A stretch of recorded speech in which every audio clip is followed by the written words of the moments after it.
سوال یہ ہے کہ کیا نیل پالش سے وضو ہو جاتا ہے؟ میں نے تو رات بھی کہا تھا کہ اب میرا حال یہ ہو گیا ہے کینیڈا اور امریکہ میں کہ میں انتظار کرتا ہوں کہ یہ آیا کیوں نہیں. نیل پالش جو ہے وہ معلوم ہوتا ہے کہ سب سے بڑا مسئلہ ہے. جی میں نے اپنی تحقیق عرض کر دی ہے اس معاملے میں، لیکن آج میرا خیال یہ ہے کہ میں اس پہ تھوڑا سا ایجوکیٹ بھی کر دوں آپ کو. پہلے اس بنیادی بات کو سمجھ لیجئے کہ ایک وہ معاملات ہوتے ہیں جن میں اللہ نے یا اللہ کے پیغمبر نے کسی بات کو بالکل واضح طریقے پر ایک حکم کی صورت میں بیان کر دیا ہوتا ہے. جیسے ابھی میں نے آپ کو قرآن مجید کی سورہ نور سے کچھ آداب بتائے. یہاں صرف ہم نے اللہ اور اللہ کے رسول کی بات کو سمجھنا ہوتا ہے کہ کیا بات کہی ہے. اس میں ہم اپنی طرف سے کچھ نہیں کہہ سکتے، یعنی سمجھنا بھی ہوتا ہے، سمجھانا بھی ہوتا ہے. اس میں کسی انسان کا یہ حق نہیں ہے کہ وہ اپنی طرف سے کوئی لام لگانے کی کوشش کرے. میں اگر آپ مجھ سے پوچھیں گے تو قرآن مجید کی سورہ نور کی آیات آپ کو سمجھا دوں گا. ان میں کوئی اگر اختلاف ہوگا تو اس اختلاف میں دلیل دے دوں گا.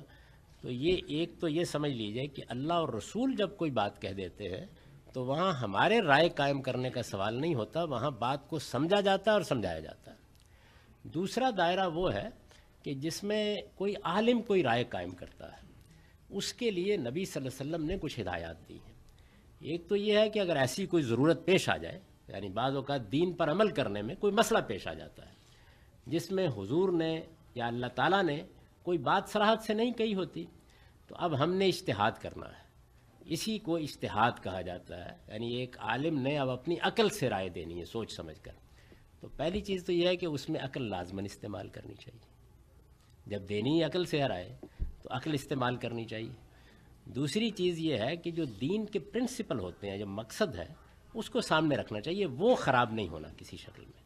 یعنی جو اصل مقصد ہے، وضو کا ایک مقصد ہے، اسی طرح سے نماز کا ایک مقصد ہے، مقصد کے خلاف نہیں بات ہو جانی چاہیے.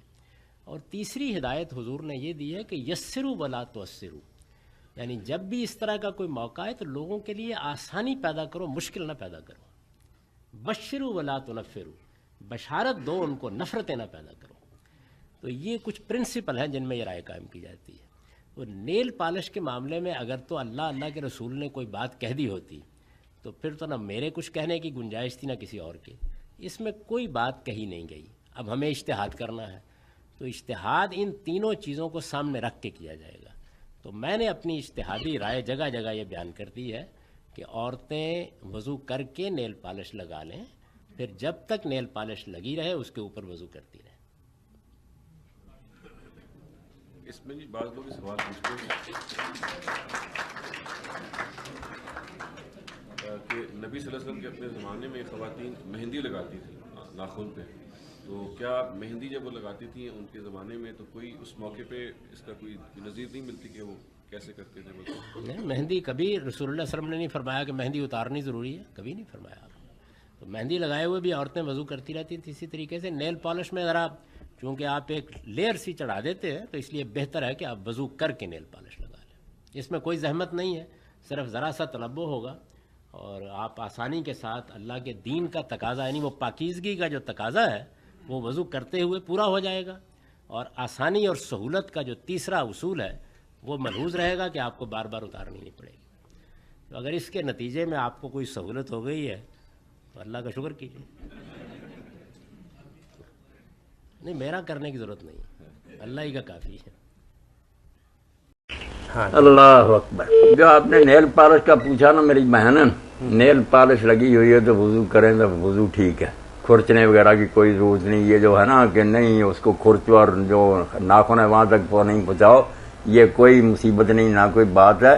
یا تو صاف سیدھا کہیں کہ نیل پالش عورتیں لگائیں نہ، یا تو یہ کہہ دیں کہ حرام ہے. اور اگر نہیں تو کیا مصیبت ہے کہ وہ کھرچتی پھرے؟ کہاں حکم ہے کہ اس میں گھسیڑو پانی؟ جب آپ کسی شخص کو کہیں کہ روٹی کھانے سے پہلے ہاتھ دھوؤ، اس نے بے شک اس کے نیل پر جو دعا ہے تو آپ مانتے ہیں کہ نہیں اس نے ہاتھ دھو لیے؟ یہی حکم ہے خدا کا. یہ تو نہیں کہ اس کے اندر چھریاں پھیر کر پانی داخل کرو. کیوں تنگ کرتے ہو خلق خدا کو؟ بس جس حالت میں جب اس نے ہاتھ دھو لی، اللہ خیر سر، کوئی ناپاک چیز نہیں لگی ہونی چاہیے. تو نیل پالش کے ساتھ وضو ٹھیک، بالکل صحیح ہے. اور جو لوگ کارخانوں میں کام کرتے وہی میرے بھائی سن لیں، ان کے لگی ہوتی ہے لوک وغیرہ سارے، کہاں سے وہ صاف کرتے پھر؟ پٹرول لائیں اور دور کریں اور پانی اوپر سے گزاریں، نماز پڑھیں، لگا رہنے تو جل لگا ہوا۔ مولانا دو چیزیں ہیں، ایک تو یہ ہے کہ حالات کے ستم کے باعث ایسا ہو، اور ایک یہ ہے کہ انسان اپنی مرضی سے ایسا کرے۔ تو بہنیں جو اس بات کو نہیں تسلیم کرتی وہ یہ سمجھتی ہیں کہ ایک الگ سے طے ہم نے اپنے ناخنوں کے اوپر بنا لی ہے بغیر ضرورت کے۔